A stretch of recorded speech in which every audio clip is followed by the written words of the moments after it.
Pada zaman dahulu berdirilah sebuah kerajaan bernama Nagara Daha. Kerajaan itu didirikan Putri Kalungsu bersama putranya, Raden Sarikaburangan alias Sekar Sungsang yang bergelar Panji Agung Maharaja Sarikaburangan.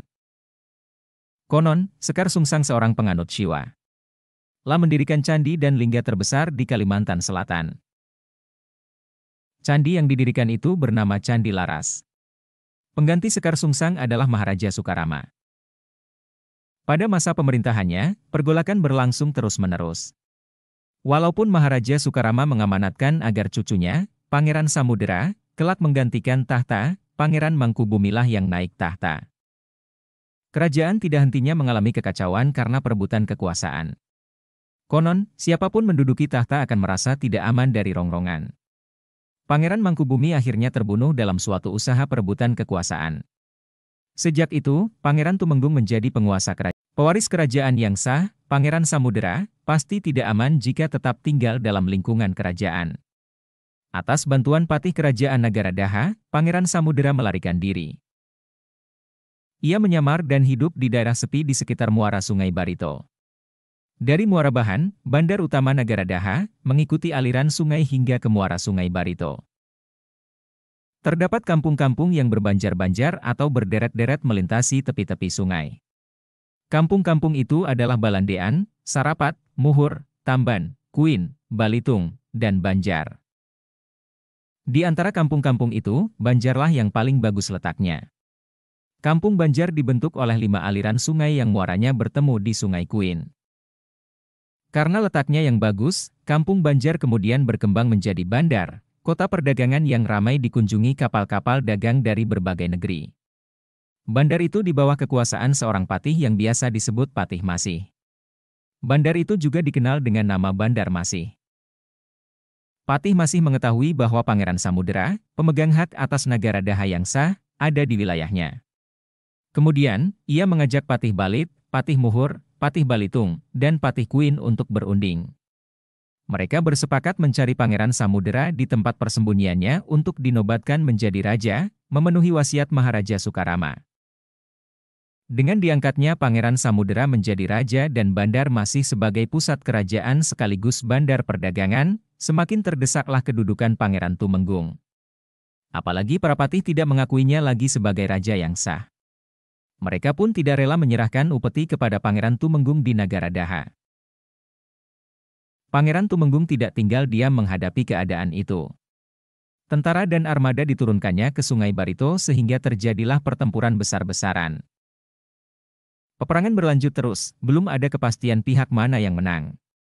Patih menyarankan kepada Pangeran Samudera agar minta bantuan ke Demak. Konon menurut Patih Masih, saat itu Demak menjadi penakluk kerajaan-kerajaan yang ada di Jawa dan menjadi kerajaan terkuat setelah Majapahit. Pangeran Samudera pun mengirim Patih Balit ke Demak. Demak setuju memberikan bantuan, asalkan Pangeran Samudera setuju dengan syarat yang mereka ajukan, yaitu mau memeluk agama Islam. Pangeran Samudera bersedia menerima syarat itu. Kemudian, sebuah armada besar pun pergi menyerang pusat kerajaan Nagara Daha. Armada besar itu terdiri atas tentara Demak dan sekutunya dari seluruh Kalimantan, yang membantu Pangeran Samudera dan para patih pendukungnya. Kontak senjata pertama terjadi di Sangyang Gantung.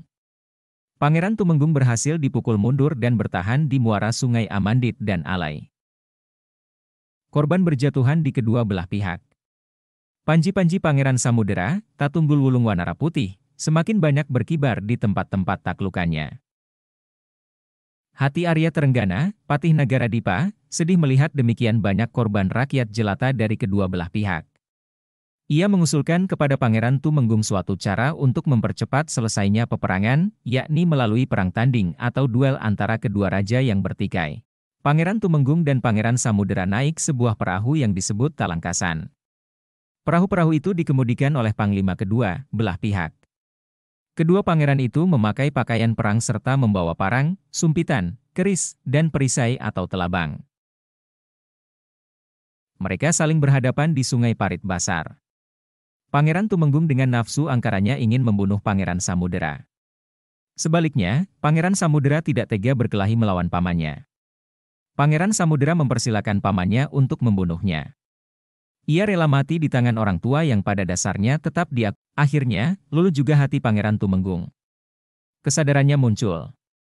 La mampu menatap Pangeran Samudera bukan sebagai musuh, tetapi sebagai keponakannya yang di dalam tubuhnya mengalir darahnya sendiri. Pangeran Tumenggung melemparkan senjatanya. Kemudian, Pangeran Samudera dipeluk. Mereka bertangis-tangisan. Dengan hati tulus, Pangeran Tumenggung menyerahkan kekuasaan kepada Pangeran Samudera. Artinya, Nagara Daha ada di tangan Pangeran Samudera. Akan tetapi, Pangeran Samudera bertekad menjadikan Bandar Masih atau Banjarmasih sebagai pusat pemerintahan sebab bandar itu lebih dekat dengan muara Sungai Barito yang telah berkembang menjadi kota perdagangan. Tidak hanya itu, rakyat Nagara Daha pun dibawa ke Bandar Masih atau Banjarmasih. Pangeran Tumenggung diberi daerah kekuasaan di Batang Alai dengan 1.000 orang penduduk sebagai rakyatnya. Nagara Daha pun menjadi daerah kosong. Sebagai seorang raja yang beragama Islam, Pangeran Samudera mengubah namanya menjadi Sultan Suryansyah. Hari kemenangan Pangeran Samudera atau Sultan Suryansyah, 24 September 1526, dijadikan hari jadi kota Banjarmasih atau Bandar Masih. Karena setiap kemarau landang, panjang, air menjadi masin, asin, lama-kelamaan nama Bandar Masih atau Banjarmasih menjadi Banjarmasin.